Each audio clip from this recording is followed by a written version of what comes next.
Assalamualaikum warahmatullahi wabarakatuh. Halo semuanya, kembali lagi bersama kami. Di video kali ini kami akan menampilkan hasil resum mengenai IPS bab 4 kelas 8 semester 2 dengan tema Pembangunan Perekonomian Indonesia.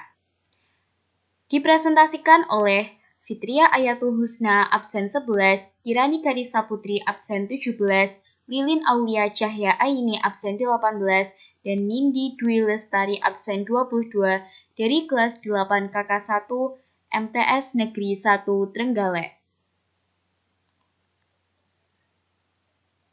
Kondisi perekonomian pada masa kemerdekaan. Perekonomian bangsa Indonesia pasca kemerdekaan mengalami keterpurukan karena pemulihan ekonomi dan perluasan pengeluaran pemerintah yang berjalan lambat sehingga menyebabkan inflasi. Sektor kemasyarakatan mengalami penderitaan sehingga mengakibatkan kenaikan harga. Bangkit setelah dijajah. Untuk mengatasi keadaan ekonomi Indonesia yang kacau pada awal kemerdekaan, maka pemerintah melakukan kebijakan ekonomi berikut. Yang pertama, upaya menembus blokade ekonomi oleh Belanda dengan cara melaksanakan diplomasi beras dengan pemerintah India, membentuk lembaga Banking and Trading Company, membentuk Indonesia Office, serta membentuk Kementerian Pertahanan Usaha Luar Negeri. Yang kedua adalah kebijakan untuk mengatasi hiperinflasi dengan cara mengeluarkan uang Republik Indonesia, pinjaman nasional, serta membentuk Bank Negara Indonesia. Yang ketiga adalah konferensi ekonomi. Tujuan diadakan konferensi ekonomi adalah untuk memperoleh kesepakatan dalam menanggulangi masalah-masalah ekonomi yang mendesak. Konferensi ekonomi pertama dilaksanakan pada tanggal 3 Februari 1946 di Yogyakarta. Sedangkan konferensi ekonomi kedua dilaksanakan pada tanggal 6 Mei 1946 di Surakarta. Kemudian pembentukan Planning Board, Badan Perancang Ekonomi, dibentuk pada tanggal 19 Januari 1947. Kemudian dengan cara rencana Casimo Plan. Yang selanjutnya adalah pembentukan Persatuan Tenaga Ekonomi. Revolusi Nasional Indonesia. Revolusi Nasional Indonesia atau biasa disebut sebagai Perang Kemerdekaan, yaitu sebuah konflik bersenjata dan pertentangan diplomasi antara Republik Indonesia dan Kerajaan Belanda yang berkeinginan kembali menjajah Indonesia. Merdeka atau mati. Kedatangan sekutu yang membawa Nica menimbulkan pertempuran di mana-mana dengan bangsa Indonesia yang tidak rela tanah airnya dijajah kembali. Pertempuran yang dimaksud diantaranya adalah sebagai berikut. Pertempuran 10 November 1945 di Surabaya, Pertempuran Ambarawa, Pertempuran Medan Area, serta Bandung Lautan Api. Perjuangan diplomasi. Diplomasi artinya perundingan atau perjanjian yang dibuat untuk disepakati. Hasil dari perjuangan diplomasi bangsa Indonesia untuk mendapat pengakuan dan untuk mempertahankan kemerdekaan Indonesia adalah sebagai berikut. Yang pertama adalah Perundingan Linggarjati. Dilaksanakan pada tanggal 10 November 1946 di Linggarjati, Kuningan, Cirebon. Indonesia diwakili oleh PM Sultan Syahrir, sedangkan Belanda diwakili oleh Prof. Schermerhorn. Ada beberapa keputusan hasil Perundingan Linggarjati. Yang pertama adalah Belanda mengakui de facto Republik Indonesia meliputi Jawa, Madura, dan Sumatera. Yang kedua adalah Republik Indonesia dan Belanda akan bekerja sama membentuk negara serikat dengan nama Republik Indonesia Serikat yang salah satu negara bagiannya adalah Republik Indonesia. Yang ketiga adalah Republik Indonesia Serikat dan Belanda akan membentuk Uni Indonesia Belanda dengan Ratu Belanda sebagai ketuanya. Selanjutnya adalah Perundingan Renville, dilaksanakan pada tanggal 8 Desember 1947 di kapal USS Renville milik Amerika Serikat. Delegasi Indonesia dipimpin oleh PM Amir Syarifuddin, sedangkan delegasi Belanda dipimpin oleh R. Abdul Qadir Widjojoatmojo.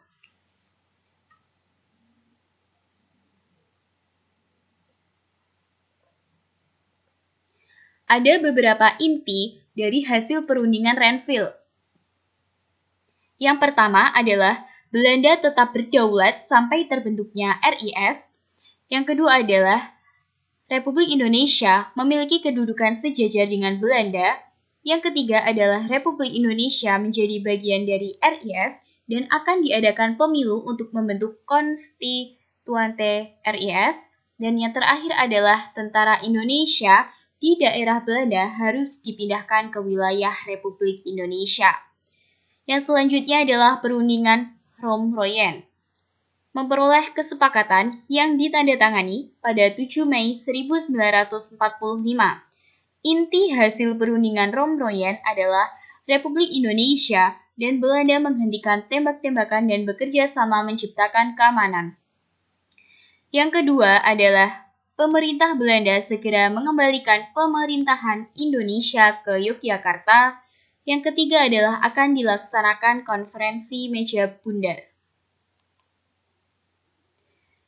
Konferensi meja bundar dilaksanakan pada tanggal 23 Agustus sampai 2 November 1949 di Den Haag, Belanda. Keputusan yang dihasilkan oleh KMB. Yang pertama, Belanda mengakui Republik Indonesia Serikat sebagai negara yang merdeka dan berdaulat. Yang kedua adalah pengakuan kedaulatan dilakukan selambat-lambatnya pada 30 Desember 1949. Yang ketiga adalah masalah Irian Barat akan diadakan perundingan lagi dalam waktu 1 tahun setelah pengakuan kedaulatan Republik Indonesia Serikat. Yang keempat adalah Republik Indonesia Serikat dan Kerajaan Belanda akan membentuk Uni Indonesia Belanda yang dikapali Raja Belanda.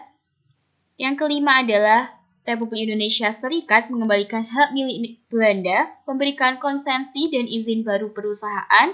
Yang keenam, semua utang bekas Hindia Belanda harus dibayar oleh RIS. Yang ketujuh adalah kapal perang Belanda akan ditarik dari Indonesia dengan catatan beberapa korvet akan diserahkan pada RIS. Dan yang kedelapan adalah tentara kerajaan Belanda segera ditarik mundur, sedang tentara Hindia Belanda akan dibubarkan dengan catatan bahwa anggotanya yang diperlukan akan dimasukkan dalam kesatuan TNI.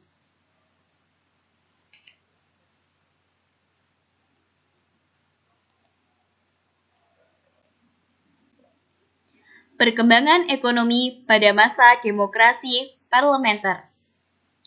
Keadaan perekonomian Indonesia pada masa demokrasi parlementer tidak juga kunjung membaik. Berikut merupakan upaya pemerintah untuk memperbaiki kondisi ekonomi selama masa demokrasi parlementer.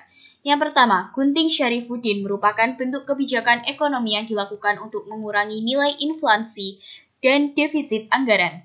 Yang kedua, sistem ekonomi gerakan benteng. Yang ketiga, nasionalisme de Javas Bank. Yang keempat, sistem Alibaba. Yang kelima, perundingan finansial ekonomi. Yang keenam adalah rencana pembangunan 5 tahun. Kondisi perekonomian pada masa demokrasi terpimpin. Langkah yang ditempuh pemerintah untuk menunjang pembangunan ekonomi. Yang pertama, pembentukan Dewan Perancang Nasional dan Badan Perancangan Pembangunan Nasional. Yang kedua adalah penurunan nilai mata uang. Yang ketiga adalah deklarasi ekonomi. Kehidupan ekonomi masa Orde Baru. Pada masa Orde Baru, Indonesia melaksanakan pembangunan dalam berbagai aspek kehidupan. Tujuannya adalah terciptanya masyarakat adil dan makmur yang merata material dan spiritual berdasarkan Pancasila. Dalam melaksanakan program ekonomi, pemerintah menetapkan kebijakan ekonomi jangka pendek dan jangka panjang. Kehidupan ekonomi pada masa reformasi. Pada masa reformasi, Indonesia tengah menghadapi krisis ekonomi besar-besaran. Nilai tukar mata uang rupiah terhadap dolar terus melemah.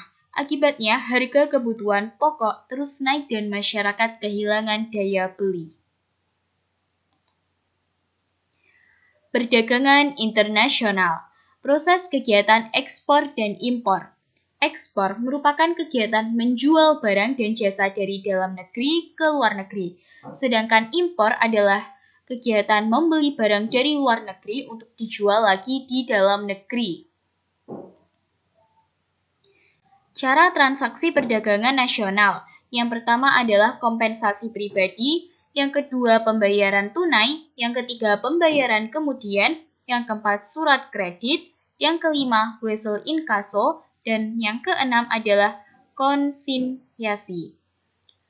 Alat pembayaran dalam perdagangan internasional. Uang yang digunakan sebagai alat pembayarannya berupa devisa. Devisa adalah semua barang yang dapat dipakai sebagai alat pembayaran internasional atau antar negara, serta dapat diterima oleh dunia internasional. Devisa yang dimiliki suatu negara ada dua macam, yaitu devisa kredit dan devisa umum.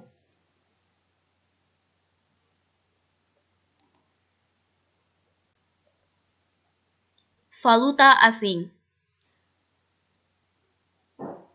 adalah mata uang asing dan alat pembayaran lainnya yang digunakan untuk melakukan atau membiayai transaksi ekonomi dan keuangan internasional atau luar negeri atau antar negara. Kurs valuta asing. Ada dua macam kurs, yaitu kurs jual dan kurs beli. Sistem kurs valuta asing, kurs tetap, kurs mengambang, serta kurs distabilkan. Faktor pendorong perdagangan internasional, perbedaan sumber daya alam yang dimiliki, perbedaan kemajuan ilmu pengetahuan dan teknologi, penghematan biaya produksi, perbedaan selera, perbedaan iklim, memperluas pasar dan menambah keuntungan, memperoleh keuntungan dan meningkatkan pendapatan negara, adanya kelebihan produk di dalam negeri, keinginan membuka kerjasama, hubungan politik, serta lainnya, terjadi globalisasi, ingin memperoleh dukungan dari negara lain. Hambatan perdagangan antar negara. Perbedaan mata uang antar negara, kualitas sumber daya yang rendah, pembayaran antar negara sulit dan resikonya besar, ada kebijaksanaan impor dari suatu negara, terjadi perang, adanya organisasi ekonomi regional, perbedaan bahasa negara pengekspor dan pengimpor, adanya pengenaan bea masuk yang tinggi. Kebijakan perdagangan internasional. Kebijakan perdagangan internasional di bidang impor. Kebijakan tarif, kebijakan kuota, larangan impor, kebijakan subsidi, kebijakan perdagangan internasional di bidang ekspor, kebijakan premi, kebijakan diskriminasi harga, kebijakan dumping, kebijakan politik dagang bebas, kebijakan larangan ekspor. Tujuan kerjasama ekonomi antar negara, menjaga kestabilan harga dalam negeri, memperluas ketersediaan lapangan kerja, mempercepat pembangunan nasional, alih teknologi, mewujudkan ketertiban dan kedamaian dunia.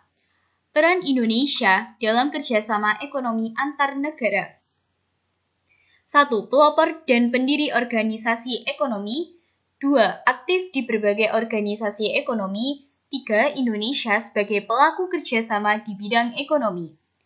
Lembaga Kerjasama Ekonomi Regional, ASEAN Economic Community, Asia Pacific Economic Cooperation, ASEAN Development Bank. Lembaga Kerjasama Ekonomi Internasional.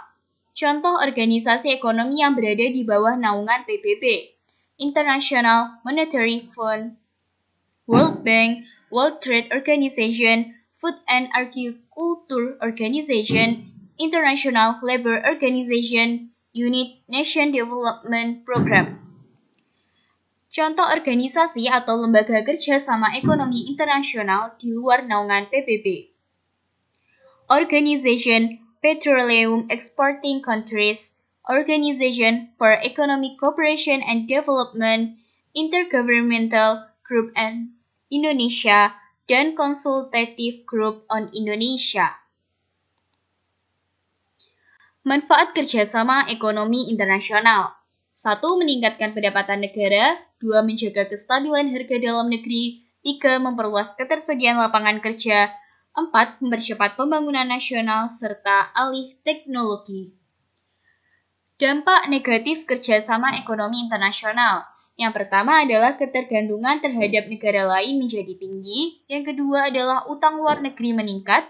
Yang ketiga adalah masuknya tenaga kerja asing. Kemudian kita bergeser ke dinamika penduduk. Adalah perubahan struktur jumlah dan persebaran penduduk yang dipengaruhi proses demografi seperti kelahiran, kematian, dan perpindahan. Untuk mengetahui pertambahan penduduk dapat menggunakan rumus berikut ini. P sama dengan dalam kurung L dikurangi M ditambah buka kurung I dikurangi E.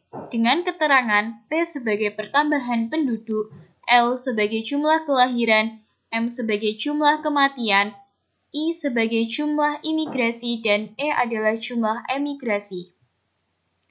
Faktor yang memengaruhi dinamika pendidikan. Angka kelahiran, natalitas. Menghitung angka kelahiran kasar, growth birth rate. CBR sama dengan B per P dikali K. Dengan keterangan B, jumlah kelahiran pada suatu tahun tertentu. P, jumlah penduduk pada pertengahan tahun. K, konstanta yang bernilai 1000. Faktor yang memengaruhi dinamika pendidikan. Menghitung angka kelahiran umum, General Fertility Rate. GVR sama dengan B per PF dikali K. Dengan keterangan B sebagai jumlah kelahiran, PF jumlah wanita umur 15-44 atau 15-49, K sebagai konstanta dengan nilai 1000. Angka kelahiran menurut umur. ASFRX sama dengan PX per PVX dikali XK. Dengan keterangan X sama dengan umur wanita dalam kelompok 5 tahunan, BX sama dengan jumlah kelahiran dari wanita pada kelompok umur X, PFX sama dengan jumlah wanita pada kelompok umur X. Angka kematian mortalitas, menghitung angka kematian kasar. CDR sama dengan D per P dikali K dengan keterangan D jumlah kematian dalam periode tahun tertentu, P jumlah penduduk pada pertengahan tahun tertentu, K sebagai konstanta. Angka kematian menurut umur. ASPDRX sama dengan DX per PX dikali K dengan keterangan DX sebagai angka kematian kasar, PX sebagai jumlah penduduk pada pertengahan tahun tertentu, X sebagai jumlah penduduk pada pertengahan tahun tertentu, K sebagai konstanta. Yang selanjutnya adalah angka kematian bayi. IMR sama dengan DO per B dikali K dengan keterangan DO sebagai jumlah kematian bayi di bawah 1 tahun pada tahun tertentu, B sebagai jumlah kelahiran hidup dalam tahun yang sama, K sebagai konstanta. Kategori angka kematian bayi sebagai berikut. Tinggi apabila lebih dari 75 jiwa, sedang yaitu 35-75 jiwa, rendah yaitu kurang dari 35 jiwa. Faktor yang memengaruhi dinamika pendidikan. Perpindahan penduduk, migrasi. Migrasi internasional. Imigrasi, emigrasi, dan remigrasi. Migrasi nasional. Transmigrasi, urbanisasi, ruralisasi, forensen, turisme, reken, dan evakuasi. Inilah piramida penduduk. Di sebelah kiri terdapat piramida ekspansif atau muda. Sebagian penduduk berusia muda, penduduk lanjut usia relatif sedikit, angka kelahiran lebih besar daripada angka kematian, pertumbuhan penduduk sangat cepat, sebagian besar ditemukan di negara-negara berkembang, salah satunya Indonesia. Kemudian gambar yang kedua yaitu piramida stasioner, berbentuk granat atau segi 4. Angka kelahiran hampir sama dengan angka kematian. Jumlah penduduk antara yang muda, dewasa, dan tua hampir sama. Pertumbuhan penduduknya kecil, terjadi di beberapa negara maju seperti Amerika.